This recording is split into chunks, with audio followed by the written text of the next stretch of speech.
you are a rapper. I saw one of your rap things, conservative rapper. And Yes, sir. were you always a conservative? I won't say I identified as conservative always. I didn't know what that was until about 2019. So I grew up, in the South, and we believe going to church. So a lot of my principles that I live by now are the same ones that were instilled in me growing up. But when I got to the age where I had to vote, the way they want us to vote didn't align with the principles that we was talking about and raised with. So I kind of had a okay, let me sit down and then really look this thing over. And when I did that, I was like, I really just took the Republican platform and the Democrat platform. I said, all right, I'm gonna put it side by side. Yeah. And whichever one comes out more, that's it. It wasn't like a close by. It was like whichever one has more, that's what I'm rocking with. And the Republican just had way more that I agree with. And I was like, what the heck? Why did we vote Democrat, growing up? And, it caught a little riffle in my family. You know how it is. We ruffle a couple of feathers, but they can't deny the things I've been able to do with the principles that I have, Right right? on. And the things that I push. So I think after all, that trumps any resentment they felt towards my voting preferences. I did the same thing. When I moved out here, I registered to vote, and I went with the Democrat side because that's what the blacks were doing. And I was 18, but then after my values changed, God changed my heart from anger to love. I could no longer identify with the Democratic platform. So I looked at the Republican platform because I didn't know anything about the Republican platform.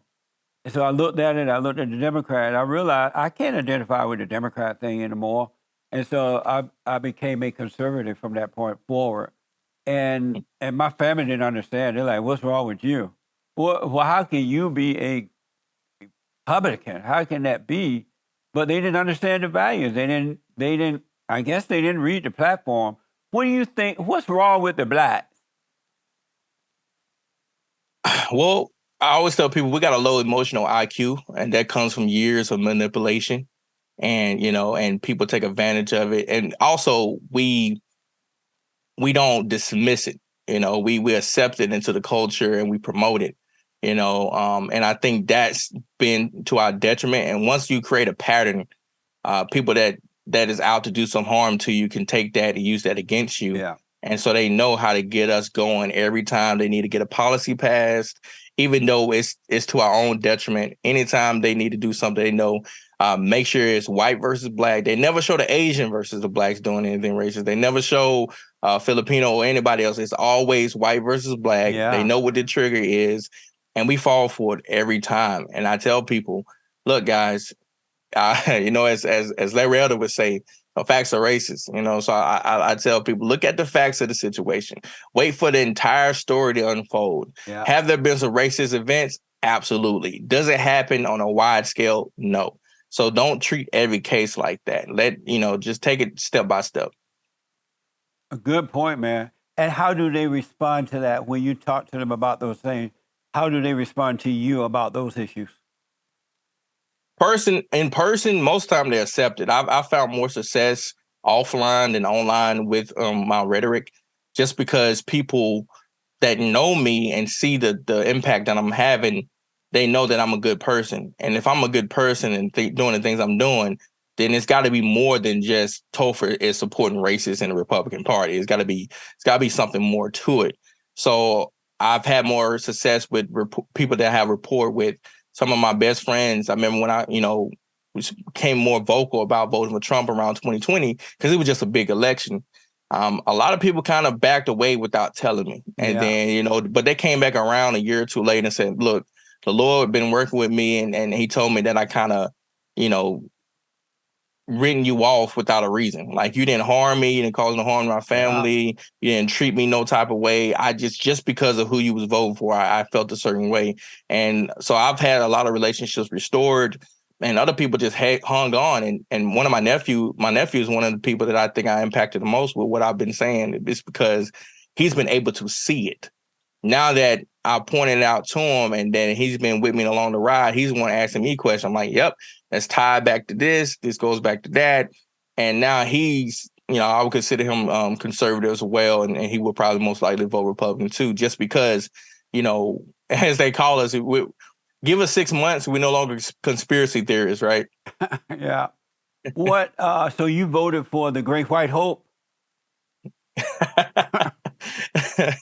No, I would actually say Great Black Hope, man, because Trump was doing a lot of great for the Black community that people failed to realize, and Yeah. but yeah, I voted for the guy that everybody said was racist. Yeah, I did too.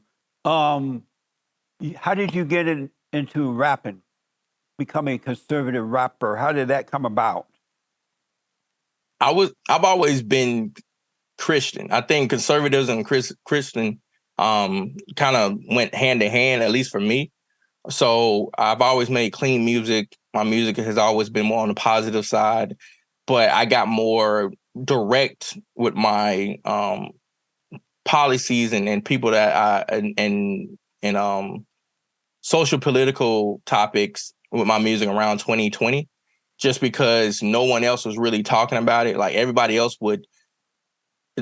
I was trying to break through the noise, right? Because all we hear is the same old, as Craig Long would say, suicide poetry, with these lyrics all the time. And I was like, I don't want to do that. I want to make sure that if someone's going to listen to my stuff, that I say something that's going to trigger something to cause them to do more research, to reconsider the position they're in or something. Yeah. Because if I don't say it, they're not going to hear it in school. They're not going to hear it on the radio. They're not going to hear it on any CNN or other platform. So if this is the only time they're going to hear something, let me at least say something that is going to help improve their lives.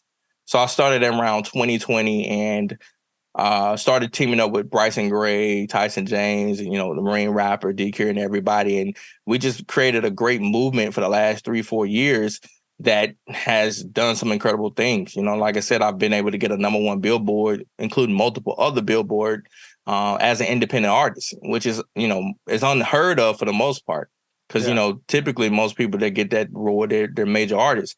But we've been able to show the demand for this type of music and show the impact that we can have on the youth. Now I know people that's throwing my music, walking out to my music and blasting our music through the speakers. And the cool thing about our music is it's a conversation starter. Yeah. So Yeah, people I like be the like, music. go ahead. I like the music that I heard. You did a good job. You're doing a good job on that, and I mean that.